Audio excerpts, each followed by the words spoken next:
edition. Guess who's here for OGs of wrestling? Ain't no competition, we report, you gon' listen. Never no mercy, we bring the ring to the streets. If you don't know, you better find out off the ropes. Here to prove a point, number one in the league. Bet you don't wanna tussle with us, know where to hide or run. Step in the ring, you're done, you're never stepping out again. So you're back on the wolf pack. Off the roof, representing that 617 area. So you're back on the wolf pack. No other podcast out here more scarier. So you're back on the wolf pack. Wrestling entertainment news reported by the Bears. So turn your back on the wolf pack. You might wind up in a body bag. Took your chances, now it's time to show you what's on. In the ring, off the ropes, best believe that we strong. Day in, day out, off the ropes for life. Shiznit, E-Wiz, Fats crew on the mic. Town be the city where we make our own rules. Stomping, no, you can't fit our shoes. Off the ropes, a crowd pleaser, conquering like Caesar. Leaning us like pizza when you need your wrestling re-up. So you're back on the wolf pack. Off the roof, representing that 617 area. So you're back on the wolf pack. No other podcast out here more scarier. So you're back on the wolf pack. Wrestling entertainment news reported by the Bears. So turn your back on the wolf pack. You might wind up in a body bag.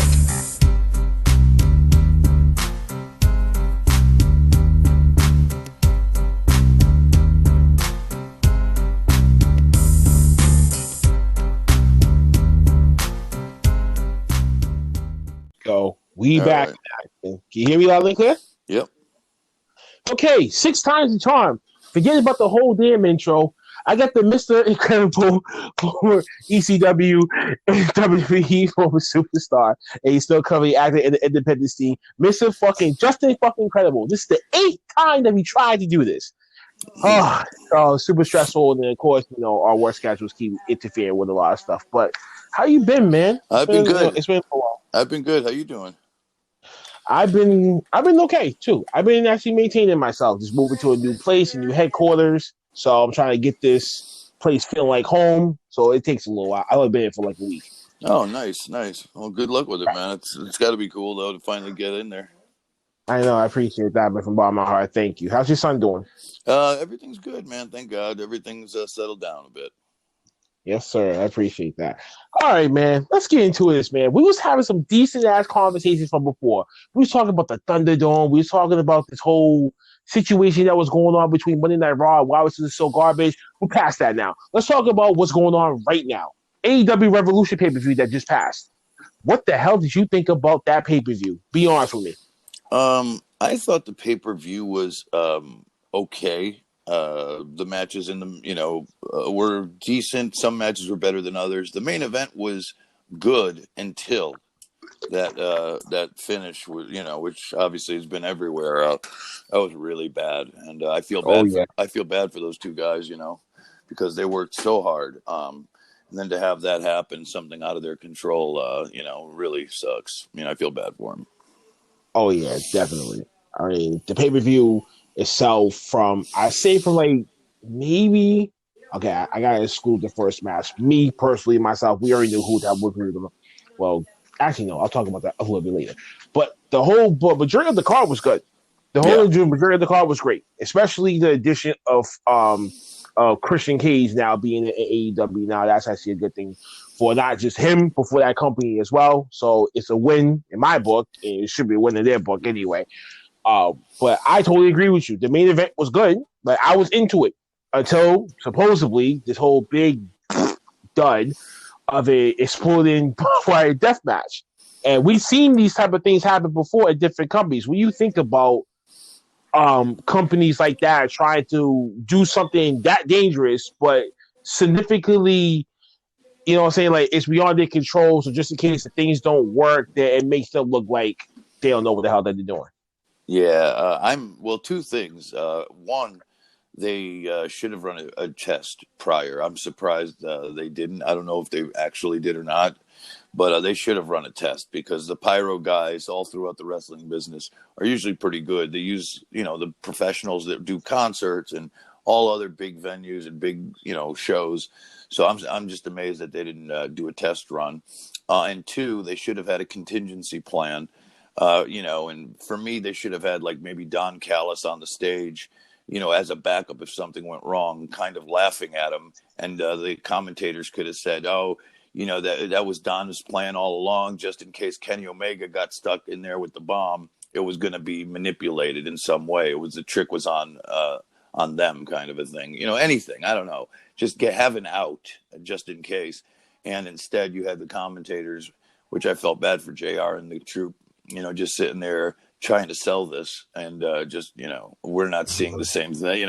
They're selling it like somebody died, and we're looking at it like, oh, really? So they should have had another plan in place just in case this happens. Oh, believe me, you should have seen my reaction to this damn thing, and I'm watching from my phone nonetheless. So as this whole thing goes down, you see Eddie Kingston trying to come out, trying to make the save, can't do it himself, and then he trying to sacrifice his body. Heart-filling moment, right? I'm figuring, like, okay, the both are able to be blown to bits. This is a great way to write on Jon Moxley because, outside of this, he's having the baby, so that gives him some time to be at home and be around for that, and then come back later. You know what I'm saying? What a great way to write him on television, right?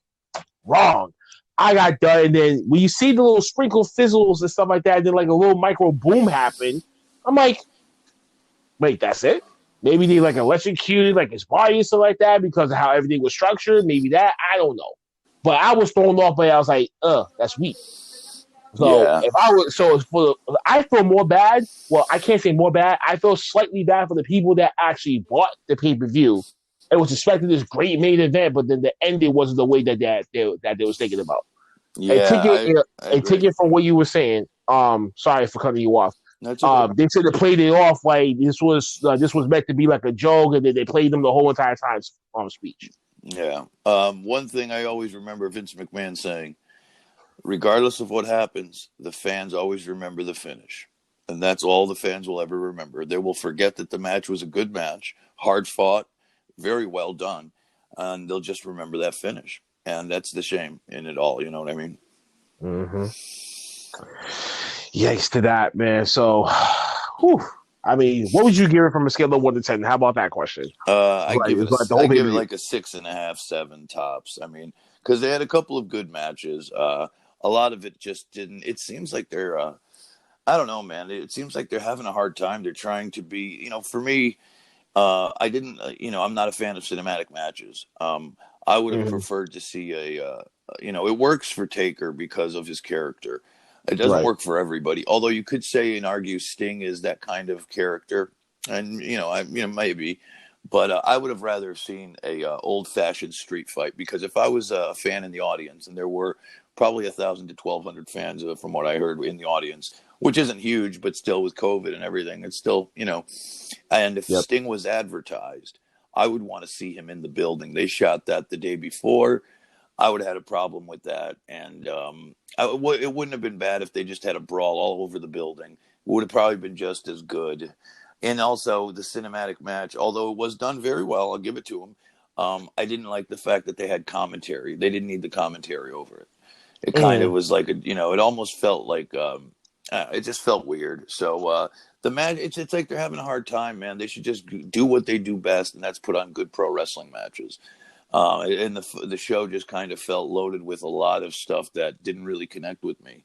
It's like everybody was struggling to just do what they normally do for whatever reason that may be. But because there's such a talented crew of guys and gals, I feel that they had early success with their pay-per-view shows, and now it's like they're struggling for some reason, and I don't know what that reason is. I think they're just trying to be too much like the WWE, whereas they found success being the exact opposite early on.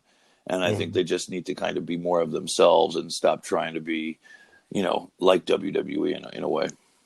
So they should be not. I mean, I want to say they take certain elements from WWE. I think they should start with. I mean, they should just go back to the regular blueprint that they came in with.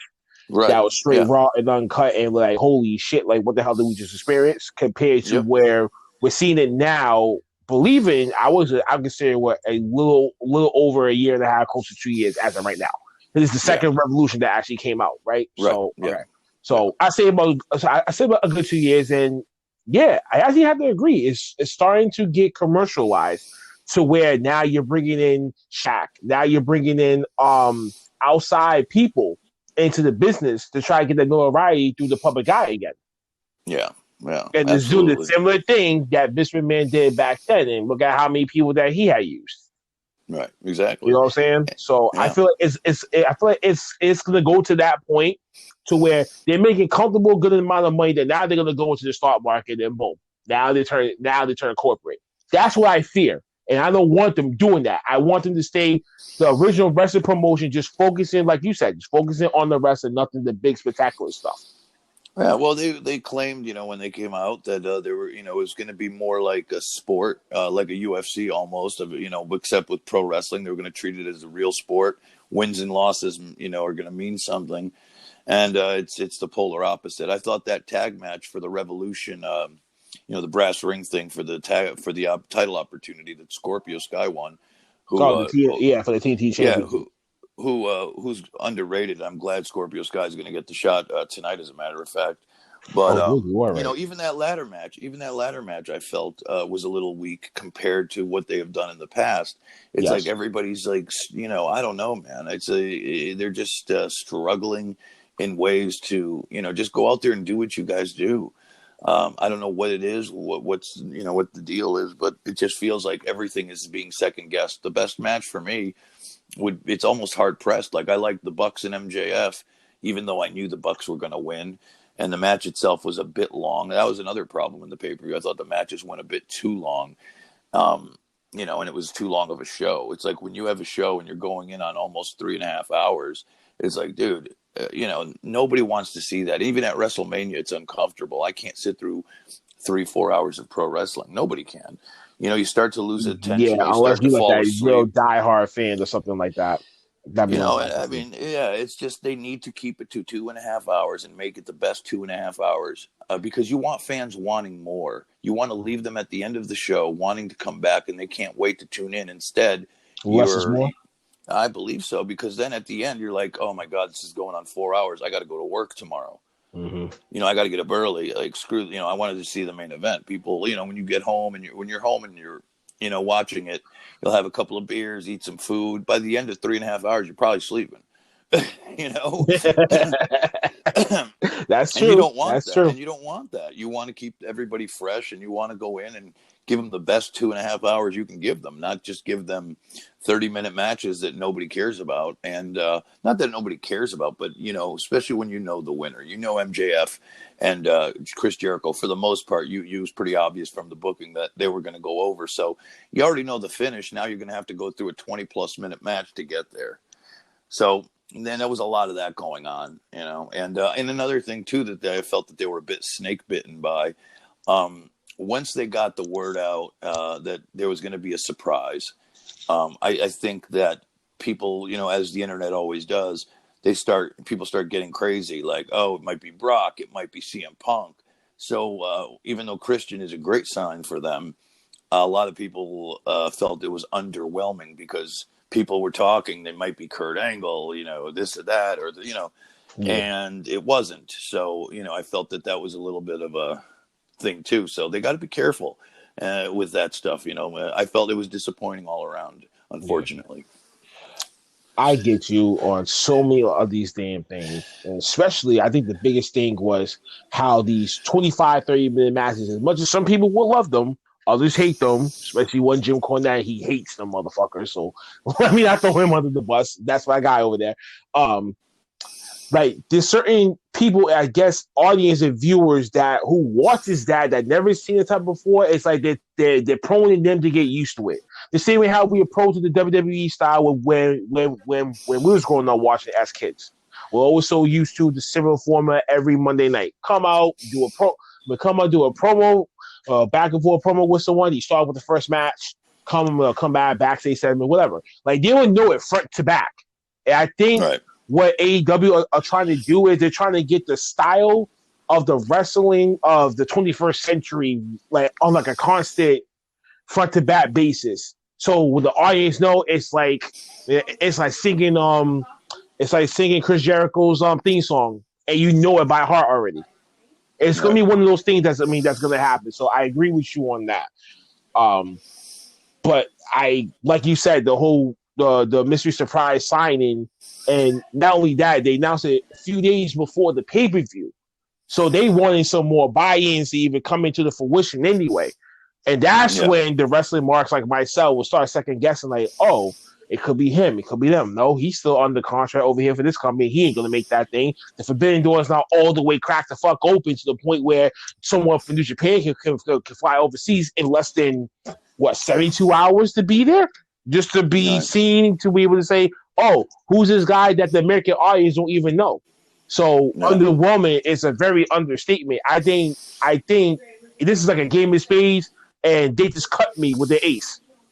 Right. You know what I'm saying? Like, I felt like that night. I'm like, okay, I got super love for Christian, but then again, will I be the one paying $50 for a pay-per-view? Just only find that out. I could have found out through myself, going through streaming sites, as most people were doing that night. Right. So, and that's another problem now too, is I believe from what I saw, the big problem now is too, a lot of people, I think, ordered that pay-per-view, and regular fans, like casual fans, ordered it because of all the high talk and the interest and the hype they had going in. And I think people that did order it are going to be disappointed. So that I worry about too. Instead of, they needed to hit a home run with this one. So this one's going to sting for a little bit. They need to kind of regroup and come out swinging tonight, which will be interesting. But because if you watch that and paid $50 for the first time, it's hard. It's going to be hard to get them to come back. So we'll see what happens. And then I'll ask the fans to question this: with your $50 in your hand, would you purchase the AEW Revolution pay-per-view, or would you purchase a WrestleMania pay-per-view? Yeah. That's a key question for y'all. So, if you got some comments and stuff like that, you can reach us on the email offthetoprolepodcast@gmail.com. Yeah, enough about AEW, man. Let's shift over to the WWE soil things. Let's go to NXT. And I'm pretty sure you probably not really have been keeping up with it, right? Like, so, do you know what's going on with NXT right now? I don't know. Believe it or not, I do not. Okay, so because this whole Peacock deal and what's about to be transpiring tonight, I'm guessing is they're going to do like a 2-night takeover as part of WrestleMania weekend, or as part of like the WrestleMania week, or like whatever that's about to happen, and they're going to transfer over the Peacock for the second night, I guess. So basically, the WWE network is about to be slowly dismantled by like September, and all WWE's content is going to be now streamed through Peacock now. Yeah, I mean, it's going to be. I think it's not gonna really matter. I don't think for the business at hand, the way it's gonna. I think it'll be a pretty smooth transition from what I understand. I think the fans will follow. I don't think it's going to be an issue. And either way, they got their money, right? So they're fine no matter what. So it'll take some time with going into WrestleMania, but they always come out on top. Corporate always seems to get that right as far as the business piece of it. So I think it's going to be just fine. Okay. I really do. And okay, cool. And the one other thing was too, I think they're going to be moving to Tuesday nights now. Right. I think as of after WrestleMania. Yes. So I believe it's April 13th, if I'm not mistaken. That'll be the date. Yeah. I think they'll be moving to Tuesday nights now, even though the hardcore Impact Wrestling fans, they'll be watching that through Twitch and Access TV, of course. So with NXT now going to Tuesdays, of course, we're not going to be seeing the old school, Monday Night Raw versus TNA Impact of what it was back then. This ain't going to be one of those type of things. Right. You don't think you don't think so, right? You don't think Impact right now, even with them trying to do some collaboration with AEW and other promotions, that's not going to help them, or you think it's going to hurt them? I don't know. I don't think it's going to hurt anybody. I really don't. I think it's going to kind of stay the way it is. The only person that's going to really benefit, in my opinion, here is going to be AEW. I think, they're going to pick up an extra 100 or 200,000. Hopefully, once NXT does the move, I would think, I don't know for sure, but I would think that they will probably start to break 1 million viewers more likely than not, because, the combined number for fans watching professional wrestling on a Wednesday night between NXT and AEW is 1.5 million. So I think fans will probably, some fans will take a break on Wednesdays, and some that are, diehards that switch back and forth will probably just stick with AEW, so it'll benefit AEW more than anyone else. And Impact is a thing of its own, which has lately been kind of doing pretty well, at least from a content perspective. I don't think it's going to really hurt them any more than It's not going to be as much of a competition as it was with AEW and NXT. I put it that way. Right. Yeah, nah, I wasn't even expecting that even coming close to it now. Like, especially where they're trying to do so much now. Now you see what they're doing over there. They're doing some pretty okay stuff. Like, I've been actually peeping out from like afar. But then again, like, I need something that's gonna trigger me to like, okay, pull me in a little closer. Yeah. Hank's Moose right now. What's going on? What the hell that they're doing with him? It's fabulous. Yes. And I'm like, yes. If you can really utilize and bring it to the next fucking level, okay, I'm coming in closer now. Now you're bringing me in. Now you lure me into this Impact Wrestling. Now I want to know other people. Right. Who else is there that's still left? Besides Tommy Dreamer and a few others that I still know by heart. And, of course, some people that left WWE and went back over there. Right. Nonetheless. So, yeah, so that's good for that. I'm being lured in, but I'm not all the way into that trap just yet. Not just yet. Yeah. Now, Monday Night Raw. And you've seen what's going on with Bobby Lashley right now, right? Yeah. Yes. Yeah. Woo, how do you feel? I mean, like, what was going through your mind when you first heard about that news? I like what they're doing with Bobby Lashley. I think it's been a long time coming. I think it's good. Yes. I think it's good for the company.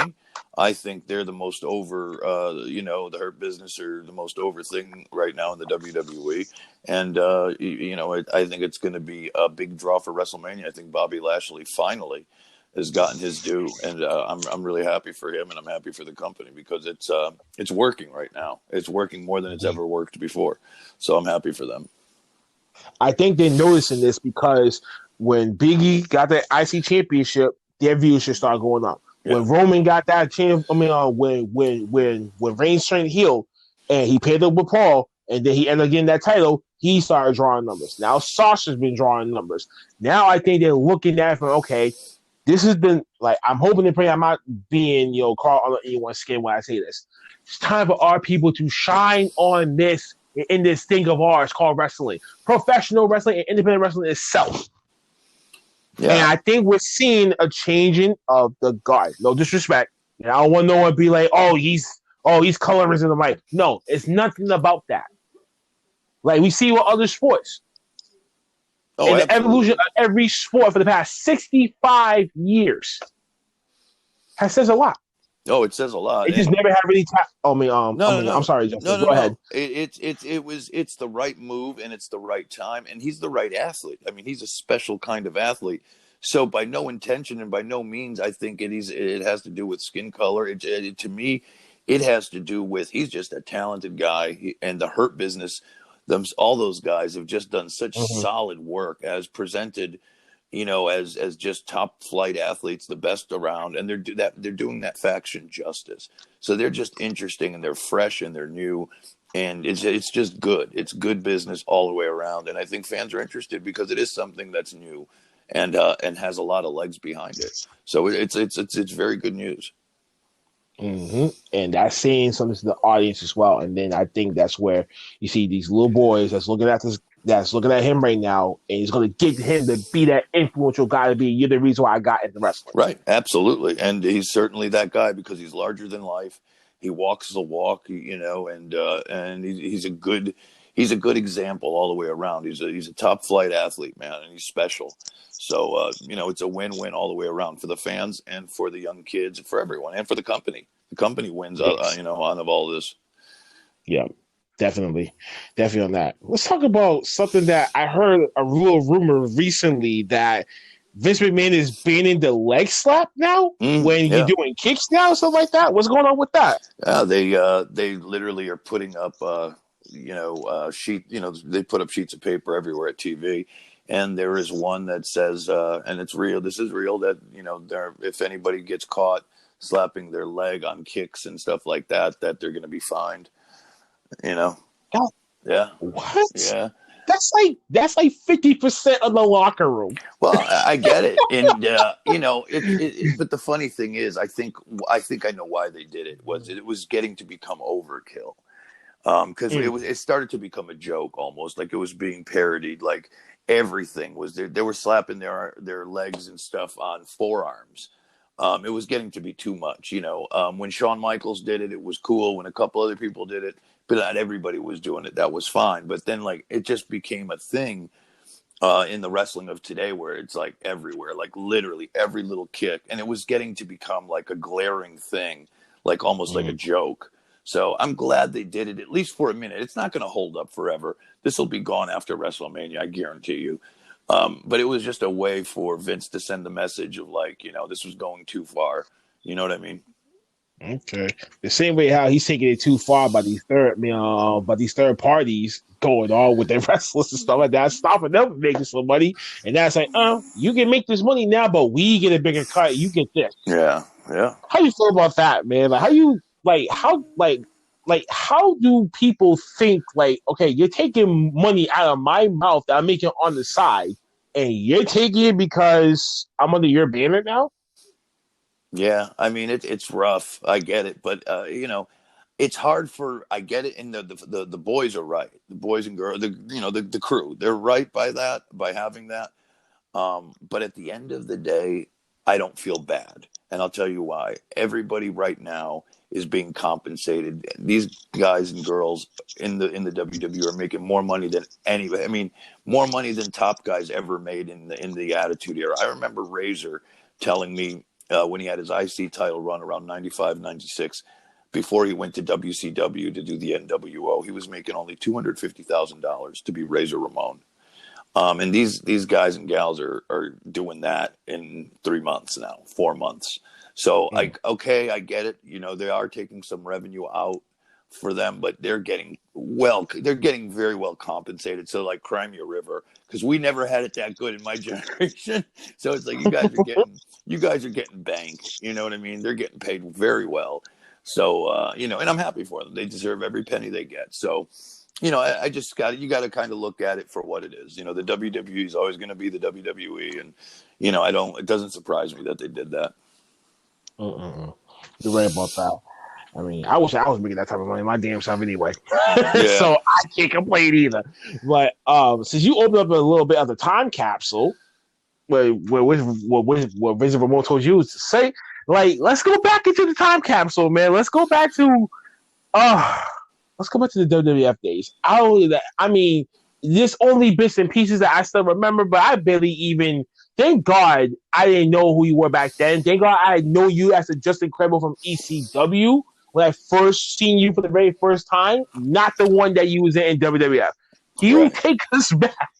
You take us back to your time in WWF and like, what did you learn about the business and being in the big league now? Now you're in New York. Now this is how we do things in New York now, whatever they're doing. So I see that quote back then by Scott Hall back then when you made that little comment.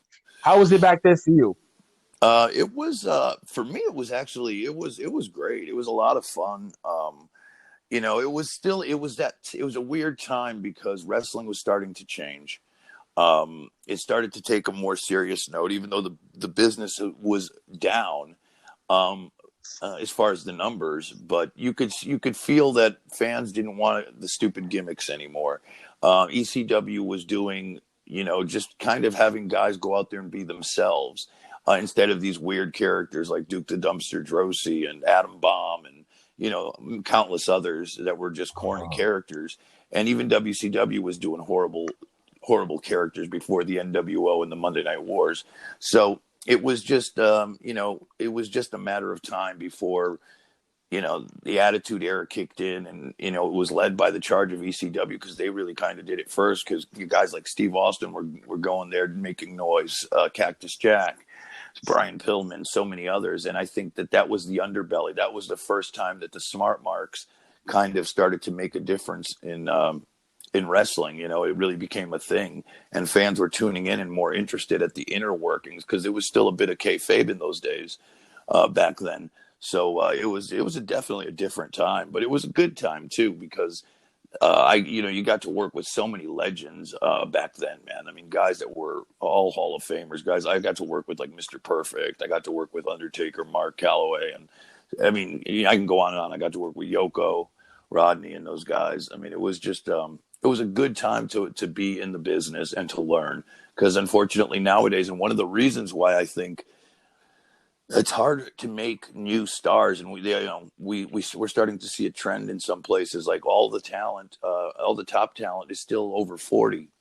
And I think WWE stopped getting guys over at a certain point in time. You know what I mean? It's like Yeah. we still go back to those legends for a reason, because Vince was doing them right by their angles and by pushing them a certain way, and then it kind of got lost in the shuffle. Like it's still like the over 40 crew in a lot of places, which is a problem.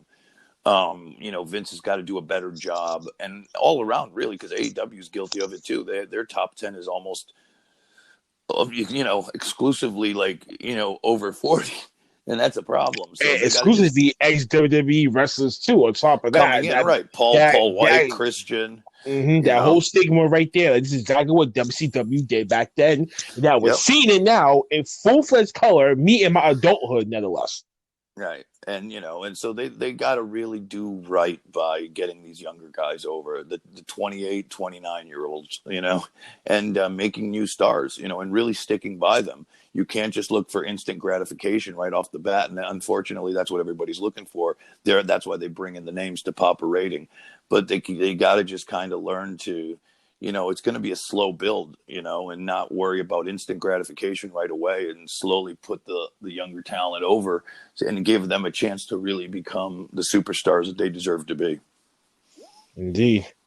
So in this day and age, out of all the wrestlers that's out there, who would you want to work with if that ever came to the point, or just fancy wise? I don't know, man. I'd like to work with John Moxley.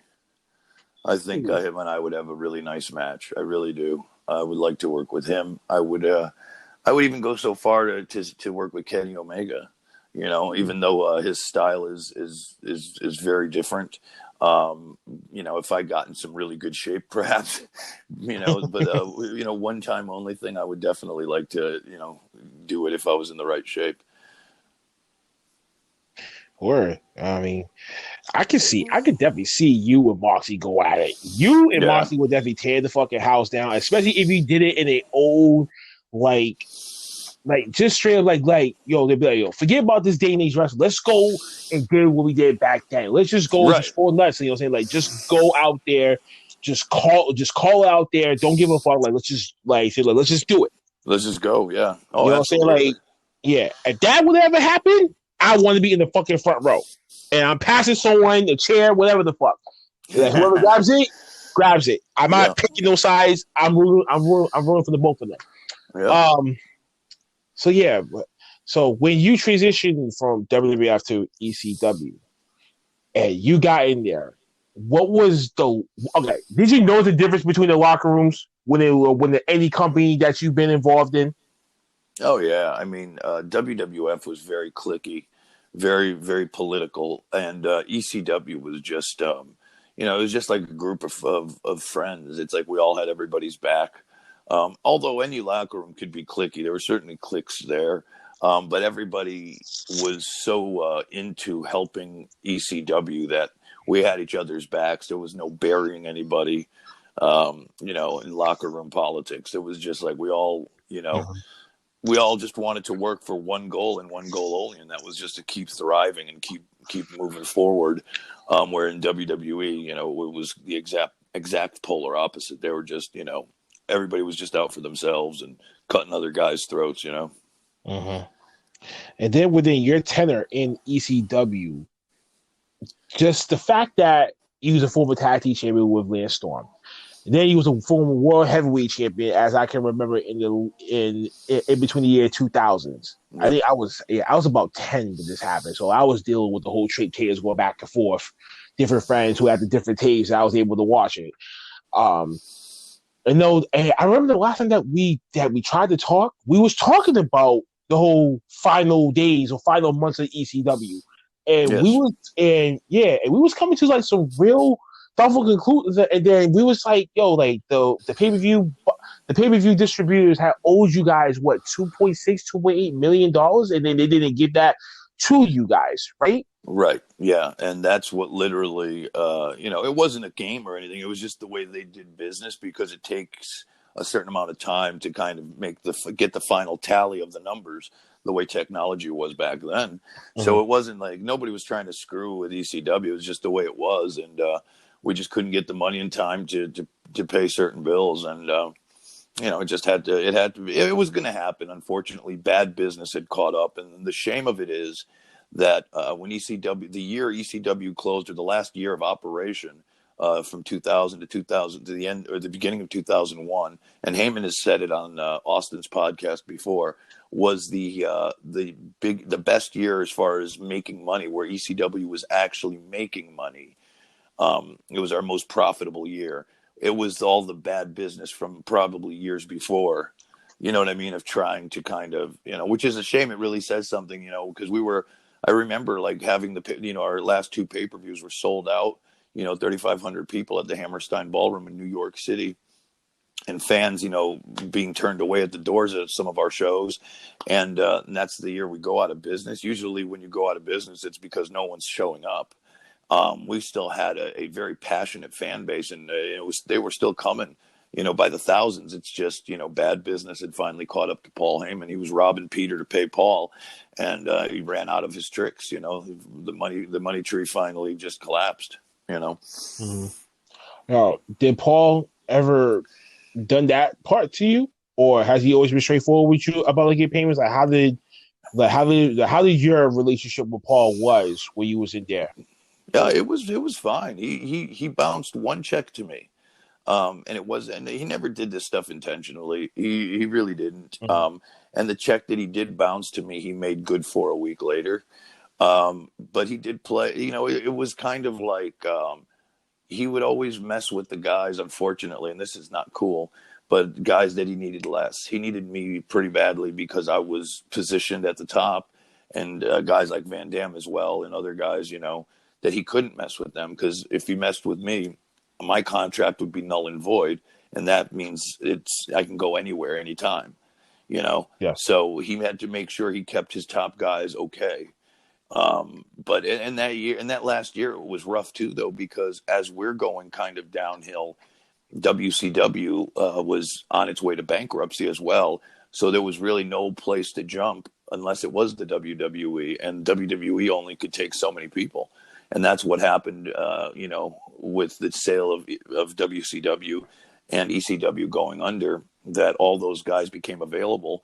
And I was lucky to kind of, when the music stopped playing in musical chairs, to get to still have a chair to sit in.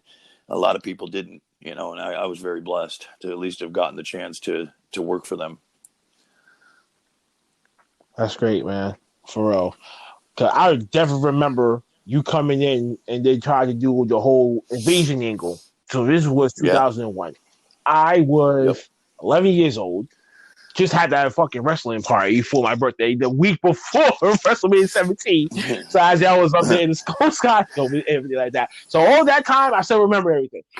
And then how did you feel when you came in to WWE 2001, and now you're involved in this whole invasion angle, which obviously we all really thought back then, okay, we're going to get Sting, we're going to get Hulk, Goldberg, we're going to get a real WCW versus WWE type thing. And we didn't get that because obviously due to their contract, they were getting guaranteed money, so they didn't have to fucking show up. But the other people that actually went over there was part of that mixture of talent, including you guys from ECW, whoever got transitioned over to WWE. How did you feel during that time period? It was messed. They messed up in the way that at first the intention in the Raw that it happened. They first announced in the middle of Raw, and I was part of it. I was in the ring against the Dudleys, I believe, with Raven, where ECW unified and became a faction for the first half of the show, and the crowd in Atlanta sold out, went nuts, chanting ECW. Really, you could feel it in the room. It was a really big reaction. And then at the end of Raw, when Shane and Stephanie said it was, whatever, it was going to be the alliance and WCW was going to join ECW, you felt all of that excitement kind of go like somebody just farted in church, and it let the air out of the room. It really did. So I felt like if they would have kept ECW, WCW, and WWE separate in the feud, so you'd have almost three fighting pieces instead of the Alliance versus WWE. That's where they dropped the ball. Because we could have really had a dream scenario of where Vince owns everything, but there's WCW, there's ECW, and there's WWE, and they had so many ways to have dream matches for years to come. And due to lazy booking and whatever you want to call it, they completely dropped the ball for it, and we got what we got. And it's still, some people liked it, some people didn't. But they really could have had some gangbuster business, man, and they dropped the ball. Oh, boy. Exactly what you just said. It's like watching Raw, SmackDown, and NXT now try to go at it themselves at Survivor Series. Imagine that would have happened with WWE, WCW, ECW at Survivor Series that year. That could have been bonkers. Yeah, exactly. Yeah, you would have had literally every wrestling fan's dream. And you could have had a triple threat match with the WWE champion, the ECW champion, and the WCW champion for one Universal champion instead of having the Alliance. You know what I mean? That would have been awesome. There would have been so many possibilities of so many legendary things, and they didn't have. I think it was ego. I don't think Vince wanted to put over the fact that ECW and WCW were on par with the WWE guys.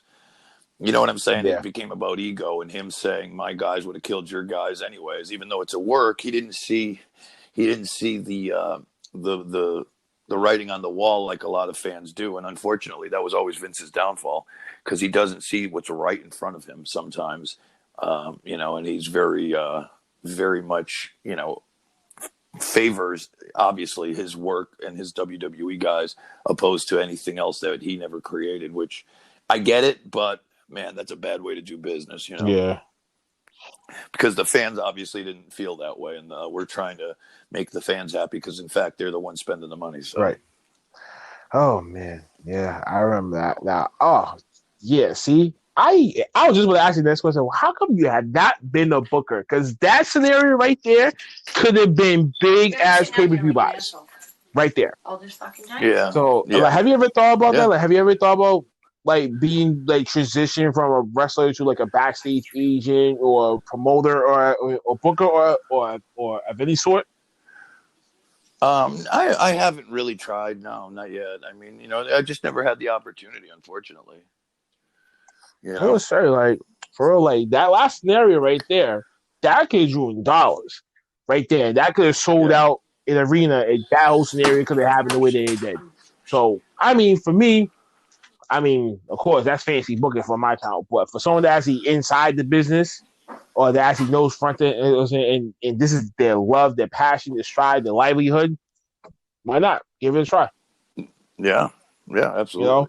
One more question, because I know we both want to watch that whole AEW thing that was going on. I was going to just talk about SmackDown, too, like how you feel about SmackDown, of course, but you can go ahead and just wrap that up real quick. Yeah, I know you want to go too deep about that. Yeah, no, I don't really watch SmackDown that much. I can't do a lot of WWE, unfortunately. I dedicate myself to doing AEW, and that's enough of a headache because, that in turn, it's a frustrating 2 hours to watch as it is. So, I can't drive myself too nuts these days, but, I do catch it once in a while. So, but I just can't wait I guess I'll close with, I can't wait till COVID's over and we start getting fans into the building because the no fan thing makes it hard for me to watch Raw and SmackDown, I guess.